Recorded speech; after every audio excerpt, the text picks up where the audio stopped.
வணக்கம் நண்பா, நான் உங்கள் சாய் கம்ப்யூட்டர்ஸ் பாண்டியன். இன்றைக்கி நம்ம என்ன பார்க்க போகிறோம்னா Asus 310 மதர்போர்ட். இந்த போர்டு வந்து 9th gen and 8th gen support பண்ணுற ப்ராசஸர். இந்த போர்டை நம்ம அன்பாக்ஸ் பார்க்குறோம். இதில் என்னென்ன இருக்குதுன்னு பார்க்கலாம் வாங்க. ஓகே, இதுதான் போர்ட், மதர்போர்ட்.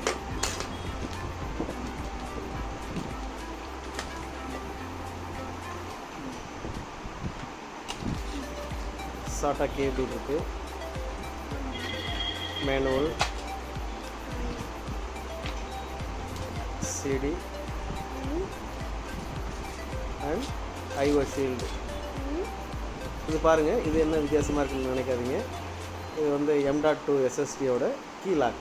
இது ஸ்க்ரூ கொடுக்கல, அதனால் இந்த கீ போட்டு லாக் பண்ணிக்கிற மாதிரி இருக்குது. நம்ம டை ரோப் மாதிரி இருக்கும் இல்லையா, அது மாதிரி.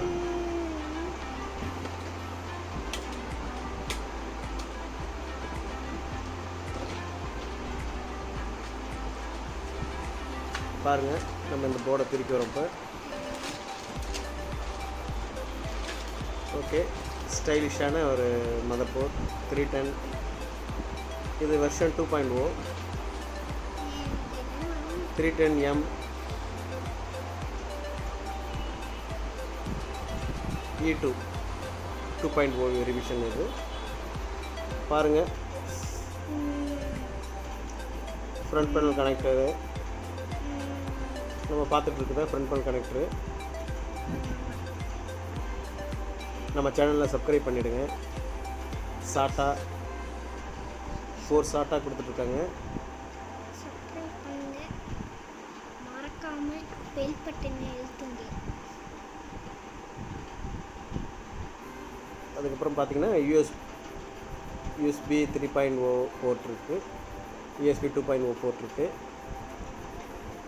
சேனலை சப்ஸ்கிரைப் பண்ணுங்க, அப்படியே பெல் பட்டன் பக்கத்தில் ப்ரெஸ் பண்ணுங்க. கம்யூனிகேஷன் போர்ட்டும் கூடவே பக்கத்தில் ஆடியோ போர்ட் இருக்குது. ஸோ இதில் என்னென்னா ஃப்ரண்ட் பேனல் ஆடியோ கனெக்டர் நம்ம கனெக்ட் பண்ணிட்டுருக்கோம். ஸோ அதுக்கப்புறம் நம்ம பார்க்குறது PCIe எக்ஸ்பிரஸ் ஸ்லாட் இருக்குது.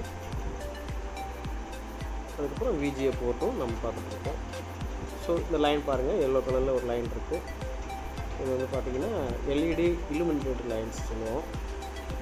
நம்ம போர்டு ஆன் பண்ணால் அதில் LED வந்து பிளிங்கிங் ஆகிட்டுருக்கும். ஒரு ஆடியோ சிப்பு, M.2 SSD. இதில் தான் நம்ம SSD ஸ்டோரேஜ் நம்ம அதை ப்ளேஸ் பண்ண போகிறோம். நம்ம யூஸ்வலாக பார்க்குற மாதிரி டியூல் RAM ஸ்லாட் இருக்குது. 24 pin பவர் சப்ளை.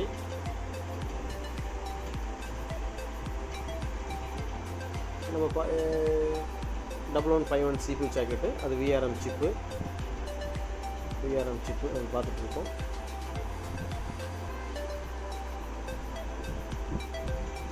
இப்போ பார்த்தீங்கன்னா 4 pin பவர் சப்ளை, அதுதான் 4 pin power supply.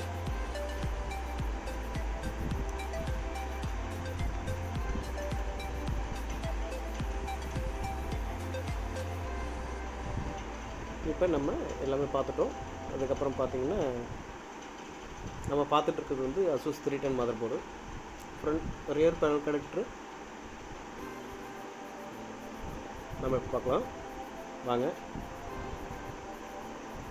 PS2 connector, அது மேலே பார்த்தீங்கன்னா டிசப், அதாவது VGA இது HDMI, USB second generation, USB 2.0. மேலே லேண்ட் போட்டிருக்கு, ஆடியோ சேனல் அண்ட் லேண்ட் போட்டு.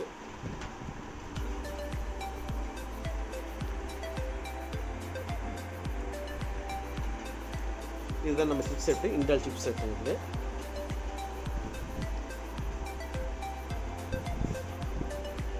ஓகே, அந்த சாக்கெட்டை ரிமூவ் பண்ணிட்டு நம்ம ப்ராசஸரை ஃபிட் பண்ணிக்கலாம். ஃபிட் பண்ணிவிட்டு இப்போ நம்ம அசம்பிள் பண்ணிடலாம் வாங்க.